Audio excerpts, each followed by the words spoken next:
Hey everyone, I'm Madison Morris alongside Jerry Ramsey. After an insane game here in Chesapeake Energy Arena, the Oklahoma City Thunder pick up a 148-147 win over the Utah Jazz in double overtime. Paul George able to seal the deal with a floater, 0.8 seconds left in double overtime. Jerry, just take us through this game, tell us what stood out, and tell us why the Thunder were able to walk away with this win. This game had everything to take from Stephon from Saturday Night Live. It really did. Russell Westbrook was incredible. The best game he's played all year.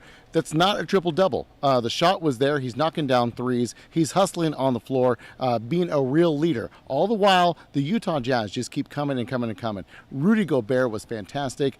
This is the Donovan Mitchell that everyone signed up to see. So just a great game back and forth from the two. And, of course, not one, but two overtimes. That's exactly what this game needed. Especially for an 8:30 tip. It was crazy. We're a little tired, but we are going to take you into the locker room. We talked to Abdul Nader, Paul George, and the newly added Markieff Morris. Felt good to get back out there. Felt even better to get the win. I know it was a long game and we got one tomorrow, but for me, I'm just excited, to get back on the court. You talked about what you had seen, even just coming through the TV screen, about the connectedness of this group. What was it like for you to experience it tonight? Oh, the fans, man, is unbelievable.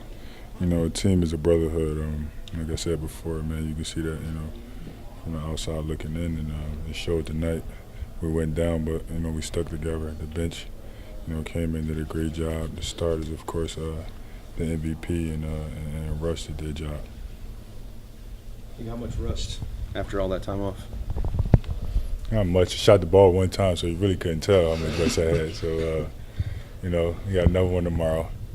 And like I said, it just felt good to get back out there. On the defensive end, what were your expectations coming into this one? Jay Crowder made a couple shots for me. I was a little tired, It's a little different schemes from where I came from, but it's nothing that I can't adjust to, and it's going to be game by game. I'm going to get better. Definitely, it's basically a playoff game today, playoff-like atmosphere, and felt good to get it done.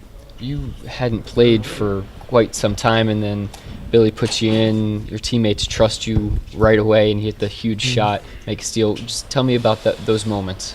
It was just a testament to the coaching staff and the teammates.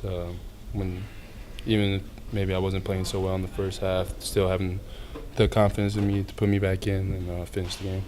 You had to square off against Donovan Mitchell so many times down the stretch.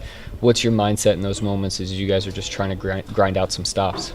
Just try not to let him score. He's a hell of a player. Really good young talent, but just try to move my feet and make it as hard as possible on him, be physical. I know you talked about the trust, but in that moment when the ball swings to you, PG touches it, Dennis touches it, and it's all of a sudden in your hands.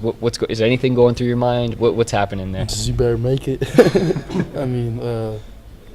No, I'm not really thinking too much. I'm just letting it go. Abdul, when you get the steal there at the start of off that rebound, what do you see as you're coming toward the ball? Like, do you see that you've got a chance to grab it? I definitely saw Donovan has back turned, so he wouldn't see me. So I just tried to get the ball as clean as possible. And I saw JG open for a three, and just gave it to him. You guys had to fight through a lot tonight. Two guys getting fouled out. They had so many second chances. What did you notice about the way guys just kind of rallied together in this one? It was just one of those games, where things don't go your way necessarily. Both ways for both teams, calls, loose balls, things like that. And it's just an ugly game. So those are the ones that show you like how cohesive our group is, that we all stay together and get the job done. Paul, just take us through that floater. It seemed like you had to fling it as high as possible, but just to take me through the play. Yeah, I had to get it up there. But I know they was, preaching the whole game. I can hear that bench saying, for Gobert to take a charge. With the contact, I was going towards the basket. So I just saw a play where he was, playing the drive as if I was going to go towards him again. And I saw a little gap that I had to shoot the floater. It's a shot that I worked on. So thank God it went in. When you work on it, Paul, do you shoot it that high? I mix it up. Sometimes I envision it's a shorter guy. Sometimes I envision it's a taller guy. So I mix it up a little bit. Oh, you're down 2 in overtime, and you break out a windmill. What was the thought process with going with that one? Oh, that was a statement. Just let them know my legs is fresh. You know, it's gonna be a long OT for that opposing team. Speaking of that, you played 50 minutes. We were just looking at it. You had 0 turnovers tonight.